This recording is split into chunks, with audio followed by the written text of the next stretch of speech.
잠언 11장 1절로부터 19절입니다. 잠언 11장 1절로부터 19절.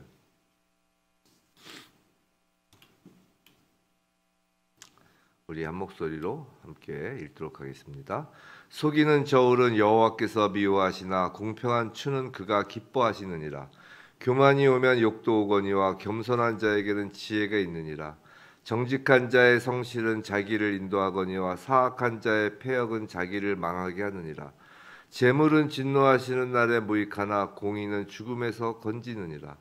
완전한 자의 공의는 자기의 길을 곧게 하려니와 악한 자는 자기의 악으로 말미암아 넘어지리라.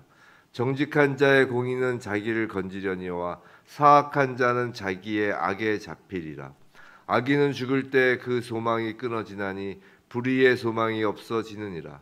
의인은 환난에서 구원을 얻으나 악인은 자기의 길로 가느니라. 악인은 입으로 그의 이웃을 망하게 하여도 의인은 그의 지식으로 말미암아 구원을 얻느니라. 의인이 형통하면 성읍이 즐거워하고 악인이 패망하면 기뻐 외치느니라. 성읍은 정직한 자의 축복으로 인하여 진흥하고 악한 자의 입으로 말미암아 무너지느니라. 지혜 없는 자는 그의 이웃을 멸시하나 명철한 자는 잠잠하느니라. 두루 다니며 한담하는 자는 남의 비밀을 누설하나 마음이 신실한 자는 그런 것을 숨기느니라. 지략이 없으면 백성이 망하여도 지략이 많으면 평안을 누리느니라. 타인을 위하여 보증이 되는 자는 손해를 당하여도 보증이 되기를 싫어하는 자는 평안하니라. 유덕한 여자는 존영을 얻고 근면한 남자는 재물을 얻느니라. 인자한 자는 자기의 영혼을 이롭게 하고 잔인한 자는 자기의 몸을 해롭게 하느니라. 악인의 삭은 허무하되 공의를 뿌린 자의 상은 확실하니라. 공의를 굳게 지키는 자는 생명에 이르고 악을 따르는 자는 사망에 이르느니라. 아멘. 오늘 하나님의 기쁨이 되는 정직과 공의, 하나님의 기쁨이 되는 정직과 공의라는 제목으로 오늘 잠언 11장 1절로부터 19절 말씀을 우리가 받을 때 이 잠언 말씀에서의 그 정직과 공의, 정말 그 하나님을 기쁘게 하는 그 정직과 공의의 삶이 우리에게 그대로 임하기를, 그 정직과 공의의 그 삶이 또 우리의 능력이 되길 주님의 이름으로 축원합니다. 자, 어제는 이제 말이죠, 말로써 하나님이신 우리 주님을 말로써 드러내게 된다라는 말씀을 우리가 받았습니다. 자, 말로 하나님의 능력이 드러나고 창조의 능력이라고 그랬죠. 또 말로 하나님의 성품, 그 신성이 드러납니다. 하나님의 계시가 이제 말로써 이루어지는 것이죠. 오늘은 하나님을 드러내는 통로로서의 이제 정직, 공의에 관하여 한번 살펴볼까 합니다. 그 잠언의 교훈은 누누이 말씀드리지만 절대 추상적이지 않습니다. 사실 기독교는 추상적이지 않습니다. 잠언의 교훈은 실천적이고 구체적인 교훈입니다. 기독교 역시 매우 실천적이고 매우 구체적인 것이에요. 하나님의 드러나심, 그 하나님의 계시, 하나님의 임재는 추상적이거나 관념적인 것이 아니란 말이에요. 우리의 실생활에서 매우 실제적으로 나타나는 것이다라는 것입니다. 자, 공의 정직에 대한 잠언 말씀도 그래서 이 현실의 삶에서 그 교훈을 시작합니다. 그것이 1절이에요. 자, 속이는 저울은 여호와께서 미워하시나 공평한 추는 그가 기뻐하시느니라 라고 합니다. 솔로몬 시대는 이 잠언의 기자인 그 솔로몬이 살던 그 솔로몬의 시대는 구약 이스라엘의 역사상 가장 상거래 무역과 국제 무역과 상업 활동이 이스라엘에게 있어서 그 상업 활동과 무역이 가장 활발했던 시대였어요. 그래서 솔로몬의 영화로움은 정말 놀라웠다고 하죠. 자, 이것은 그 상업 활동과 그 무역 상거래는 국가 경제를 지탱하는 힘이었습니다. 뭐 이스라엘이 뭐 예나 지금이나 뭐 자원이 풍부한 것도 아니었고 뭐 농업과 뭐 그런 것이 뭐 땅이 비옥한 것도 아니기 때문에 그렇겠죠. 하지만 이런 상업 활동, 어떤 상거래 이런 것들은 또 부정한 상거래도 빈번히 발생했다는 것이에요. 당시의 말이에요. 당시에도. 그래서 심각한 사회 문제를 야기하기도 하였다고 합니다. 우리가 생각해 보면 이 부당한 부의 축적은 그 사회의 불신을 가져옵니다. 그 사회의 불신을 팽배하게 하는 것이에요. 그래서 어떤 이 거짓이라는 것, 이 그 속이는 저울, 지금 이제 다 상거래 때 사용되는 그 단어를 쓰고 있는 거거든요. 그 원어를 보면, 즉 이런 거짓된 거래, 즉 거짓은 개인의 문제로 그치는 것이 아니라 그 사회, 국가 전체의 불신 사회, 불신되는 국가, 그렇게 전체의 공동체 전체에 영향을 미치게 되는 것이에요. 그런데 한편 우리는 이 속이는 저울, 공평한 추 여부가 매우 중요한 영적 문제임을 늘 명심하여야 하는 것이에요. 우리가 영적인 것과 실제적인 삶을 분리해서 생각하기 쉬운데 결국 그렇지가 않은 것이에요. 이 영적인 문제가 곧 우리의 실천적 삶의 직접적인 아니면 그 본질을 차지하고 있다고 볼 수 있는 것이에요. 근데 영적 문제라는 것은 무슨 말이냐면 이 영적 문제라는 것은 그것이 사람에게 좋고 나쁜 것을 뛰어넘어 본질적으로 하나님께 좋고 나쁜 문제라는 것이에요. 즉 무슨 얘기냐면 이 속이는 저울, 거짓이죠. 공평한 추, 정의, 공의죠. 이 거짓, 공의, 이것은 단순히 인간 사회, 인간의 관계에서의 어떤 좋고 나쁨을 뛰어넘어서 오히려 더 본질적으로는 하나님께 좋고 나쁜 문제라는 것이에요. 그게 근본적인 것이라는 것이죠. 영적 문제라는 것입니다. 그래서 1절에서 그렇게 표현하는 것이에요. 보시면 여호와께서 미워하신다고 표현하고 또 그가 즉 여호와께서 기뻐하신다라고 표현하는 것입니다. 영적인 문제라는 것이에요. 거짓은. 예수께서 말씀하시길 요한복음 8장에서 이런 말씀을 하셨어요. 너희는 너희 아비 마귀에서 났으니 너희 아비의 욕심대로 너희도 행하고자 하느니라. 그는 처음부터 살인한 자요 진리가 구속이 없으므로 진리에 서지 못하고 거짓을 말할 때마다 제 것으로 말하나니 이는 그가 거짓말장이요 거짓의 아비가 되었음이라 라고 말씀하셨어요. 즉 마귀는 거짓의 아비인 것이에요. 우리가 잘 아는 말씀이죠. 마귀는 거짓의 아비입니다. 마귀 하면 마귀를 대표하는 몇 가지 그 상징적인 단어들이 있죠. 거짓의 아비, 참소하는 영 뭐 이렇게 있는데 특별히 마귀는 거짓의 아비예요. 그렇기 때문에 이 거짓된 삶, 속이는 저울로 표현된 거짓된 삶은 마귀의 자녀로서의 삶이 되는 것이고 이것을 하나님은 미워하시는 겁니다. 하나님은 마귀를 미워하세요. 사랑하는 성도 여러분, 하나님의 속성 중에 한번 우리가 생각해 봅시다. 하나님의 계시와 관련해서 하나님의 속성 중에 뭐 전지전능하심, 뭐 하나님의 완전하심, 뭐 여러 가지가 있지만 그 중에 하나님의 무소부재하심이 있는 것을 아실 것이에요. 무소부재하심, 즉 하나님은 어디서나 어느 곳에나 존재하신다는 무소부재하심입니다. 하나님의 이 무소부재하심은 언제 어디서나 우리를 보호하시고 은혜를 주신다는 측면, 즉 보호와 은혜를 주시는 측면에서는 이 무소부재하심이 우리에게 우리 마음에 안도감을 줘요. 그죠? 우리가 언제 어디에 무엇을 하든지 어디에 있든지 간에 하나님 우리와 항상 함께 하십니다. 이게 하나님의 속성이에요. 하나님은 사랑의 속성이시지만 하나님의 속성상 무소부재하시기 때문에 언제나 우리와 함께 하시는 거예요. 그런데 그 하나님의 무소부재하심은 언제 어디서나 우리를 지켜보고 계신다. 아까는 보호하신다. 은혜를 주신다라는 개념에서는 안도감을 주지만 지켜보고 계신다라는 측면에서는 사실 우리 마음이 긴장감을 주는 것도 사실입니다. 이것도 잊지 마시기 바랍니다. 우리가 사실 긴장하는 것은 사람의 눈으로 인하여 긴장하는 것과 하나님의 눈 앞에서 긴장하는 건 차원이 다른 것이에요.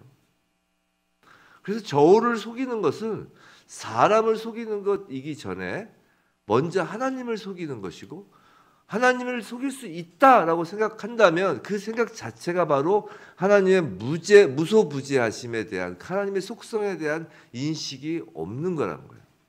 하나님이 안 계신 것처럼 행동한다는 것이죠. 그래서 2절에 보면 교만이 오면 욕도 오거니와 겸손한 자에게는 지혜가 있느니라 해서 교만과 겸손에 대해서 지금 비교하여 말씀을 하고 있는데, 성경에서 말하는 교만 겸손은 마찬가지로 사람에 대한 교만 겸손, 아까는 정직, 사람에 대한 속이는 저울 공평한 추를 뛰어넘어 하나님 앞에서의 공평한 추, 공평한 저울, 속이는 저울, 공평한 추라고 말씀드린 것처럼 이 교만 겸손도 마찬가지로 사람에 대한, 사람 앞에서의 교만 겸손을 말하는다기보다는 성경에서는 그 이전에 하나님 앞에서의 교만, 하나님 앞에서의 겸손을 말하는 것이에요. 그렇기 때문에 교만이란 다름 아닌 하나님이 계심에도 불구하고 하나님이 안 계신 것처럼 여기는 것을 교만이라고 그러는 것이에요. 아까 거짓이 뭐라고 했어요? 하나님이 안 계시다고 생각하고 하나님을 속인다는 것이, 하나님 안 보고 계시다고 생각하고 하나님과의 관계가 우선이라고 그랬어요. 즉 하나님 앞에서의 거짓이라고 그랬어요. 지금 교만이라는 개념도 똑같습니다. 하나님이 계심에도 불구하고 하나님이 안 계신 것처럼 여기는 것이 그래서 교만인 것이에요. 그래서 모든 그 악의 근원은 교만에서 나온다는 이유가 뭐냐면 거짓도 교만에서 나오는 것이에요. 결국. 교만의 그 개념 자체는 하나님이 안 계시다라고 여기는 게 교만이기 때문인 것이죠. 하나님이 안 계시지 않잖아요. 무소부지하시기 때문에 언제 어디서나 계신 것이 매우 실존적이고 실제적인데 이것을 이제 안 계시다고 여겨버리는 것이죠. 이게 교만이라는 것이에요. 반대로 겸손이란 우리의 양심이 늘 하나님 앞에 묶여 있는 것이 바로 겸손인 거예요. 겸손.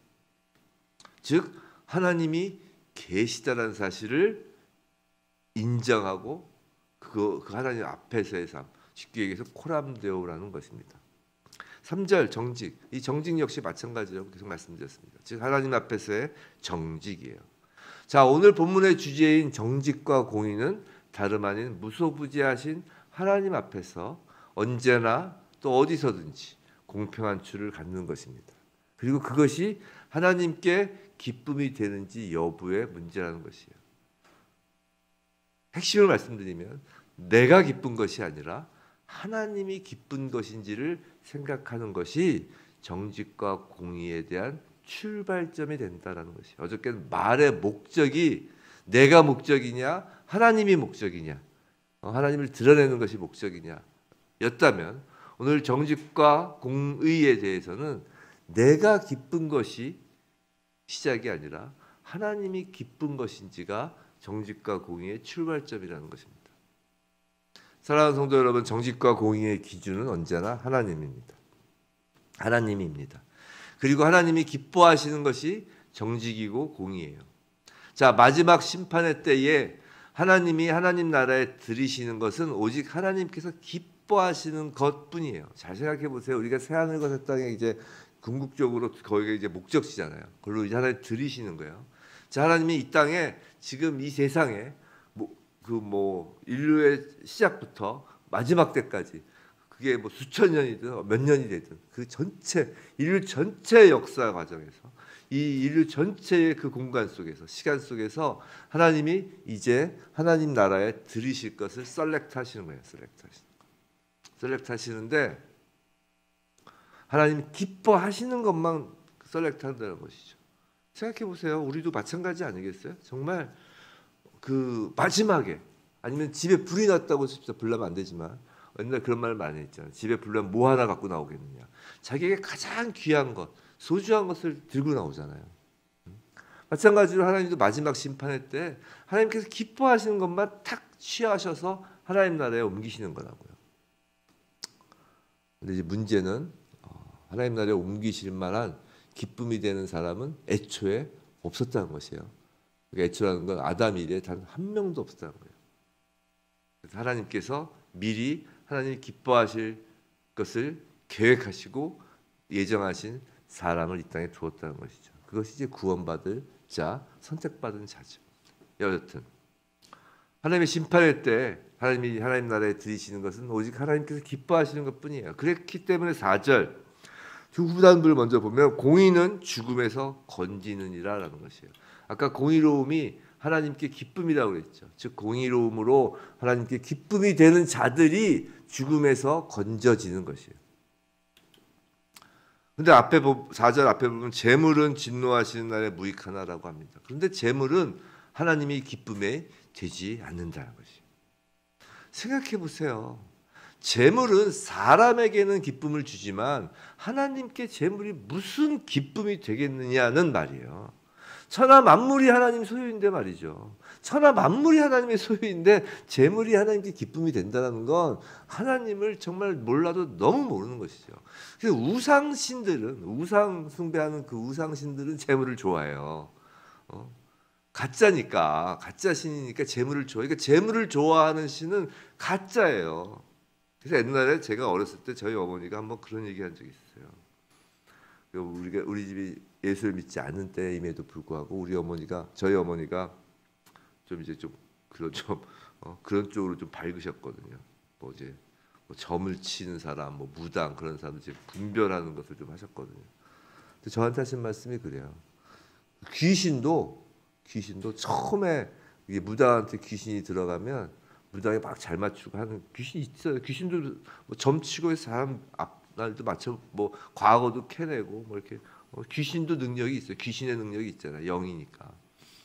근데 처음에 그 귀신이 들어간 어떤 무당이 막 능력이 있는 것 같은데 언제 그 사람이 이제 능력이 떨어졌나 이렇게 보면 이게 능력이 떨어졌다는 건 귀신이 떠났다는 것이죠. 귀신도 가만히 보면 능력이 떨어지나 봤더니만 귀신이 떠나는 게 귀신의 능력이 없어지나 보면 그 사람이 이제 재물을 탐하기 시작하면 소위 말하는 신기가 사라지기 시작한다고 그러더라고요. 신기가. 귀신은 재물을 좋아하는데도 불구하고 재물을 탐하면 그 귀신 자기 주인 삼는 그 무당들도 신기가 떨어진다고 그런다고. 하물며 하나님은 재물을 좋아하지 않으십니다. 관심이 없어요. 관심이 없다기보다 재물로 하나님을 기쁘게 해드릴 수는 없다는 것이죠. 그렇기 때문에 사실 똑같아요. 재물로 기쁨을 삼으려고 한다면 어떤 하나님을 모시는 자가 재물이 기쁨의 원천이 된다면 능력이 없는 것입니다. 재물이 능력의 증거가 될 수 없다는 것이에요. 재물은 심판의 날에 하나님 기쁨과 관련하여 아무런 역할을 할 수 없는 것이에요. 하지만 이 땅에 사는 사람에게는 기쁨이 돼요. 그래서 사람에게는 재물은 엄청난 영향력을 미칩니다. 아까 정직과 공의가 매우 실천적인 문제라고 시작할 때 모두에 말씀드렸죠. 그리고 1절 말씀을 시작하면서 그래서 상업고래에 대해 말씀하셨어요. 자, 바로 이 재물이 정직과 공의의 중요한 바로미터, 우리의 삶 속에서 실천적 문제로서의 삶 속에서 검증 수단이 될 수 있다는 것이에요. 정직과 공의에 대한 재물이 사람에게 엄청난 영향력을 미치기 때문에 그래서 사람의 기쁨이 재물에만 머물러 있으면 정직과 공의에서 멀어진다는 것이에요. 지금 기쁨을 가지고 이야기를 계속하는 거예요. 하나님의 기쁨이 돼야 기쁨이 되는 것이 정직과 공의고 하나님의 기쁨이 되는 것이 하나님 나라에 들어가요. 지금 오늘 본문을 보면서 지금 말씀을 드리는 것입니다. 재물은 하나님 나라에 들어가는 거고 관심이 없어요. 그거 상관이 없는 거예요. 근데 사람은 재물을 보고 기뻐해요. 그게 사람의 기쁨이 재물에만 하나님의 기쁨까지 이르지 못하고 재물의 기쁨, 즉 사람의 기쁨에만 스탑하면 결국은 정직과 공의, 하나님의 기쁨이 되는 정직과 공의에서 멀어지는 것과 같다는 것이에요. 즉 재물만 좋아하면 재물을 좋아하는 것으로만 머물면 정직할 수 없고 공의로울 수 없다라는 것이에요. 그러면 5절처럼 자기의 악으로 넘어질 수 있다는 것이에요. 하지만 반면에 사람의 기쁨이 돈 벌면 기쁘죠. 근데 거기서 머물러지는 게 아니라 하나님의 기쁨까지 이르르면 하나님의 기쁨에 초점이 맞춰지면 재물이 우리의 정직과 공의를 가로막거나 빼앗을 수 없다라는 것이에요. 그래서 5절 결론적으로 그런 사람들은 자기의 길을 곱게 할 수 있다는 것입니다. 또한 모두의 솔로몬 시대의 그 그 불이한 재물의 축적이 사회 문제가 됐다고 이야기한 것처럼 사회 불신을 야기하였다고 말씀드린 것처럼 이 정직과 공의는 개인 차원을 넘어서 공동체 질서와 밀접한 관련을 갖는 것입니다. 11절 보시면 성읍은 정직한 자의 축복으로 인하여 진흥하고 악한 자의 입으로 말미암아 무너지느니라 라고 해요. 이 말씀처럼 하나님 나라는 정직과 공의를 타고 이 땅에 임하는 것이에요. 자, 하나님 나라가 이 땅에 임하는데 하나님 나라는 십자가의 그 공의를 타고 임하는 거예요. 최근 대한민국의 위상이 해외에서 많이 높아지고 있는 것을 우리는 피부로 사실 느끼고 있어요. 옛날에 저희 어렸을 때만 해도 코리아라고 하면 한국에서 왔다고, 해외에 나갔을 때 한국에서 왔다고 그러면 일단 해외 사람들이 그 사우스 코리아와 노스 코리아를 구별하는 건 둘째치고 구별도 못했을 뿐만 아니라 코리아라고 하면 어디에 붙어있는 나라인지도 몰랐어요. 그런 나라가 있는지도. 요새는 뭐 어디에 있는지 아는 것을 뛰어넘어서 그 위상이 매우 높죠. 단지 경제적 부요함이나 정치적 민주화, 뭐 국방력의 증진, 뭐 소위 K-팝으로 대표되는 문화, 뭐 그런 이유도 있겠지만 그것 때문만이 아니에요. 오히려 외국 사람이 한국에 대해서 놀라워하는 것은 다른 데 있다고 합니다. 예를 들면 카페에서 노트북이나 핸드폰을 두고 자리를 비워도 아무도 그것을 훔쳐가지 않는 것을 보고 외국인들은 기절할 정도로 놀란다는 거예요. 택배 물건들이 아파트 현관에 쌓여 있어도 아무도 다른 사람 것을 가져가지 않는 것은 외국인들이 상상할 수도 없는 광경이라고 해요. 사실 저희 어렸을 때만 해도 우리도 상상할 수 없었죠. 이것이 성읍이 그 공동체가 정직한 자의 축복으로 인하여 진흥하는 모습입니다. 정직한 자의 축복으로 인하여 진흥하는 모습은 그런 데서 찾을 수가 있는 것이. 물론 일부 개인의 일탈은 있을 수 있지만 언제부턴가 한국 사회의 그 기초가 정직해지고 있다라는 점은 확실한 것 같아요. 하나님이 한국을 기쁘게 보신다고 저는 생각을 합니다. 하나님이 정직과 공의를 기쁘게 보신다고 했잖아요. 하나님의 공의가, 하나님의 정직이 한국을 흐르고 있다고 생각을 하는 것이에요. 문제는 교회의 정직, 교회의 공의가 그런 일반적인 그 사회의 정직성에 비교할 때 혹시 뒤처지고 있는 것은 아닌가 하는 것이에요. 문제는 교회예요. 성도 여러분, 누구를 비판하자는 것이 아닙니다. 어떤 교회를 비판하자는 얘기가 아니에요. 우리 자신을 돌아보자는 것입니다. 정말 하나님 앞에서 코람데오라고 했잖아요. 하나님 앞에서 교회는, 성도는 정직하고 공의로운가 말이에요. 하나님이 주시는 그 일반 은총 중에 하나의 양심을 가지고도 한국 사회가 점차로 정직해지고 정말 이전과는 비교할 수도 없을 정도로 공의로워지고 있는 것 같은데, 하물며 특별 은총을 받은 정말 코람데오가 무엇인지 알고 하나님의 무소부지하심을 믿는, 그리고 아는 교회가, 성도가 그 세상의 정직함에 비교했을 때 정말 정직하고 공의로운가라는 거 말이에요. 아니면 오히려 종교라는 이름 뒤로 숨어서 자기 합리화에 익숙하며 공평한 추는 세상에나 맡기고 속이는 저울을 손에 쥐고 있지는 않은가 말입니다. 교회가, 성도가 말이죠.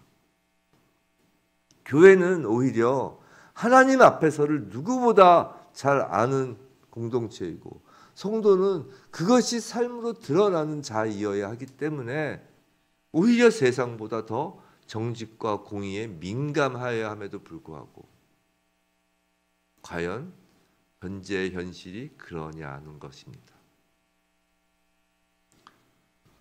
부디 이 아침에 이 정직과 공의에 관한 말씀을 받으며 정말 하나님이 기뻐하시는 정직과 공의가 그 어디서도 아니라, 카페에서 시작되는 것이 아니라, 아파트 단지의 택배 그 수거함에서 시작되는 것이 아니라, 그 정직과 공의가 교회에서부터 시작되고